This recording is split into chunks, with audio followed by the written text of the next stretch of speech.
ये क्वेश्चन है non conventional machining manufacturing यानी कि प्रोडक्शन पार्ट का है जो कि गेट में आया था। ईसीएम नॉन कन्वेंशनल मशीनिंग है। कन्वेंशनल मशीनिंग में क्या होता है, मटेरियल और जो टूल रहता है, जो मटेरियल रिमूव करना रहता है, जो टूल रहता है वो कांटेक्ट में आते हैं, फिजिकली कांटेक्ट में आते हैं। जबकि नॉन कन्वेंशनल मशीनिंग जो होती है उनमें टूल और जो इस मटेरियल का मटेरियल रिमूव करना है वो फिजिकली कांटेक्ट में नहीं आते हैं और उसमें मटेरियल भी रिमूव होता है, तो ये कहलाती है नॉन कन्वेंशनल मशीनिंग। तो उसी का एक क्वेश्चन आया ईसीएम से। इलेक्ट्रोकेमिकल मशीनिंग है उसका क्वेश्चन है, चलिए डिस्कस करते हैं। An electrochemical machining is to be used to cut through hole into a 12 mm thick aluminium plate, यानी कि उसकी थिकनेस दी हुई है 12 mm। The hole has a rectangular cross section area of 10 mm into 30 mm. The ECM operation will be accomplished in 2 minutes, यानी कि time भी दिया हुआ है, यानी कि स्टार्टिंग से एंड तक जो ऑपरेशन होता है उसमें लगते हैं total 2 minute. With efficiency of 90%, assuming specific removal rate of aluminium is, specific material removal rate दिया हुआ है इसमें 3 पॉइंट स्पेसिफिक 44 इंटू 10⁻⁻² mm³ पर ampere per second. The current required is, तो इसमें करंट हमको कैलकुलेट करना। तो इसमें एफिशिएंसी दी हुई है, यानी कि जो हम आइडियली वर्क सप्लाई करने वाले हैं उससे ज़्यादा काम नहीं हो रहा, उससे भी ज़्यादा वर्क सप्लाई करना पड़ेगा। तो सबसे पहले हम क्या करते हैं, इसमें एरिया जो वॉल्यूम रहता है वो वॉल्यूम कैलकुलेट कर लेते हैं। तो वॉल्यूम हो जाएगा 10 इंटू 30, हाँ 10 ही दिया हुआ है ना, 10 इंटू 13 इंटू 12। तो इससे जो वॉल्यूम आने वाला है वो आने वाला है 3600 mm³। ये हमारे पास वॉल्यूम आ गया। अब हम क्या करते हैं कि हमारे पास वॉल्यूम आ गया, ये दिया हुआ है स्पेसिफिक मटेरियल रिमूवल रेट, तो वॉल्यूम से वॉल्यूम कैंसिल हो जाएगा और हमारे पास करंट आ जाएगा एम्पियर सेकेंड में। तो चलिए अप्लाई करते हैं, क्योंकि करंट ही पूछा है तो हम इसमें फॉर्मूला लगा सकते हैं। एनर्जी रिक्वायर्ड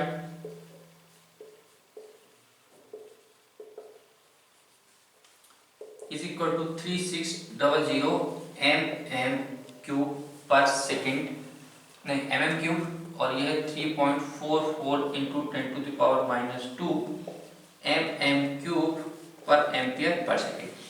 अब देखिए इन्होंने दिया हुआ है, हमने फॉर्मूला लगाया एनर्जी रिक्वायर्ड कितनी रहेगी एम्पियर सेकेंड में, पर इन्होंने एक और टर्म दिया हुआ है एफिशिएंसी है 90% प्रोसेस की, यानी कि जो एनर्जी रिक्वायर्ड रहेगी वो उसकी एफिशिएंसी रहेगी, जो एनर्जी सप्लाई कर रहे हैं सोर्स की 90% है, यानी कि उससे ज़्यादा एनर्जी अप्लाई करनी पड़ेगी। तो इसमें मल्टीप्लाइड भी कर देंगे 0.9 का, या फिर आप ये कर सकते हैं, सबसे पहले करिए आइडियल एनर्जी रिक्वायर्ड, ये फॉर्मूला अप्लाई कर दीजिए, तो इसमें 0.9 का मल्टीप्लाई नहीं करना पड़ेगा, तो यहां से आपका आंसर आ जाएगा, वो आ जाएगा 104,651.16 एम्पियर सेकेंड में। तो ये जो एनर्जी आई है आइडियल एनर्जी आई है। अब हमको क्या निकालना है, एक्चुअल में कितनी एनर्जी सप्लाई कर रहे हैं, तो इसको लिख देंगे एक्चुअल एनर्जी सप्लाइड, उसमें एफिशिएंसी से डिवाइड कर दीजिए। तो इसमें जो आंसर आने वाला वो आने वाला 116,279.07 एम्पियर सेकेंड। एम्पियर होती है करंट की यूनिट, सेकेंड होती है सेकेंड यानी टाइम की यूनिट, और उन्होंने टाइम भी दिया हुआ है आपको 2 मिनट। तो हम क्या करते हैं, इसमें करंट निकालना है, तो करंट के लिए फॉर्मूला हो जाएगा 116,279.07, यदि वह एम्पियर सेकेंड में, यदि हम सेकेंड से डिवाइड कर दें यानी कि 2 इंटू 60 से, ये भी सेकंड सेकंड कैंसिल हो जाएगा, और इसमें जो करंट की वैल्यू आने वाली है वो आने वाली है 968.99 या फिर 969 एम्पियर। ये होगा आपका फाइनल आंसर। तो इसमें सबसे पहले आप एरिया कैलकुलेट कर लेते।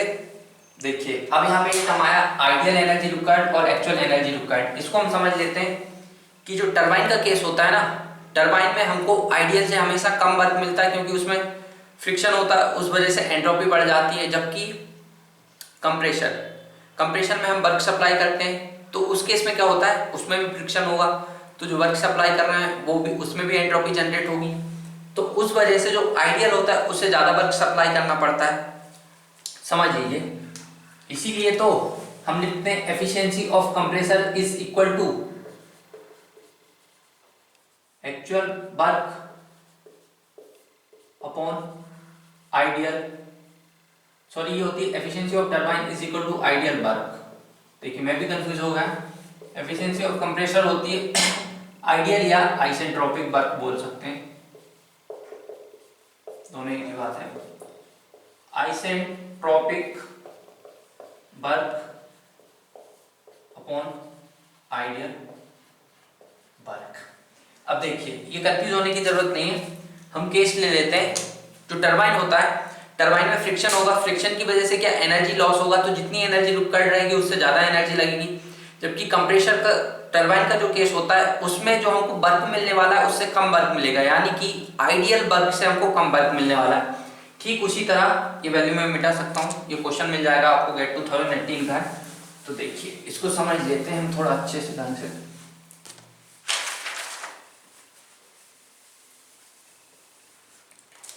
कंप्रेसर में सपोज हमको कि 10 किलोजूल वर्क सप्लाई करना है, जबकि उसकी एफिशिएंसी है 0.8% कंप्रेसर की, तो ये वर्क कितना हो जाएगा, 100 डिवाइडेड बाय 8 हो जाएगा 1, और यहां से 2 बचेंगे तो ये हो जाएगा 2, ये हो जाएगा 12.5 वर्क। यानी कि कंप्रेसर में जो लग रहा है वो 100 किलोजूल वर्क ना लग के 125 किलोजूल वर्क लग रहा है, और 12.5 यानी कि 10 किलोजूल वर्क ना लग के 12.5 किलोजूल वर्क लग रहा है। अब ये हुआ कैसे, हम जानते हैं एफिशिएंसी ऑफ कंप्रेसर, चलिए कंप्रेसर में ज्यादा वर्क लग रहा है तो हम क्या लिख सकते हैं, जो एफिशिएंसी होगी उसमें क्या करना पड़ेगा, आइडियल वर्क से डिवाइड करना पड़ेगा, क्योंकि आइडियल वर्क जो लग रहा था वो था 10 किलोजूल। अब एफिशिएंसी भी दी हुई है, यानी कि जो एक्चुअल वर्क है, एक्चुअल वर्क और ये आइडियल वर्क, तो देखिए एक्चुअल वर्क है वो कम है, आइडियल वर्क ज्यादा है, यानी कि इसमें से कुछ एक से कम चीज का डिवाइड कर लेंगे तो ये ज्यादा हो जाएगा, तो इसमें होने वाला डिवाइड एफिशिएंसी का। जबकि यदि हम ये हो जाएगा कंप्रेसर का, टरबाइन का केस ले, टरबाइन के केस में क्या होता है, एक्चुअल वर्क जो हमको मिलने वाला है वो कम है, और ये होता है आइसेंट्रोपिक या फिर आइडियल ही लिख देते हैं, आइडियल वर्क। अब देखिए आइडियल कंडीशन मानते हैं तो एक्चुअल वर्क आइडियल वर्क के बराबर हो जाएगा, लेकिन कंप्रेसर में जो एक्चुअल वर्क रहता है वो आइडियल वर्क से हमको कम मिलने वाला है, यानी कि इसमें कुछ ऐसी चीज का मल्टीप्लाई कर दें जो एक से कम हो, यानी कि इसमें एफिशिएंसी का मल्टीप्लाई हो जाएगा। अब देखिए अब इसको आप इससे कंपेयर कर लीजिए, isentropic work by actual work हो जाएगा कंप्रेसर की एफिशिएंसी, इसी तरह actual work by ideal work efficiency हो जाएगी टरबाइन की। तो ऐसे आपको रटने की जरूरत नहीं है, क्योंकि कंप्रेसर होता है, कंप्रेसर में हम वर्क सप्लाई करते हैं, तो एक्चुअल वर्क से ज्यादा वर्क लगने वाला है, यानी आइडियल वर्क से ज्यादा वर्क लगने वाला है, तो इसमें ऐसी कोई चीज का डिवाइड करना पड़ेगा एक से कम की ये ज्यादा हो जाए। जबकि एक्चुअल टरबाइन में वर्क रहता है वो आइडियल से हमको कम मिलने वाला है, यानी कि ऐसी चीज का मल्टीप्लाई कर दीजिए जो एक से कम हो, तो वो एफिशिएंसी होती है, और यहाँ पे भी एफिशिएंसी होती है। तो ये होता है आइडियल और एक्चुअल का। इसी तरह यहाँ पे जो एनर्जी लगने वाली है हमारे को, वो एक्चुअल ज्यादा लगने वाली है आइडियल से, इसीलिए उन्होंने एफिशिएंसी दी थी, इसका मल्टीप्लाई नहीं इसका डिवाइड करना था, तो ये आपके पास आंसर आ जाता है। और जब हम थ्योरी डिस्कस करेंगे अभी गेट के क्वेश्चन सोल्व करने के बाद, तब भी आपको पता चलेगा कि हम उसमें भी कॉन्सेप्ट ढूंढेंगे कि कैसे ये फॉर्मूलों को रटा ना जाए, कैसे याद रख सकते हैं। और भी कई शॉर्ट ट्रिक भी अपनाएंगे, तो आप चाहें तो चैनल को सब्सक्राइब कर लेंगे। बाकी इसका आंसर है 696 एम्पियर। शायद गेट में 6 अभी गेट आंसर की तो नहीं आई है, तो ये आंसर होगा इसका। तो चाहे आप चैनल को सब्सक्राइब कर सकते हैं और हम थ्योरी भी डिस्कस करेंगे। ये तो अभी क्वेश्चन सॉल्व कर रहे हैं, तो गेट और ईएस में जो थ्योरी आती है वो भी डिस्कस करेंगे। Thank you.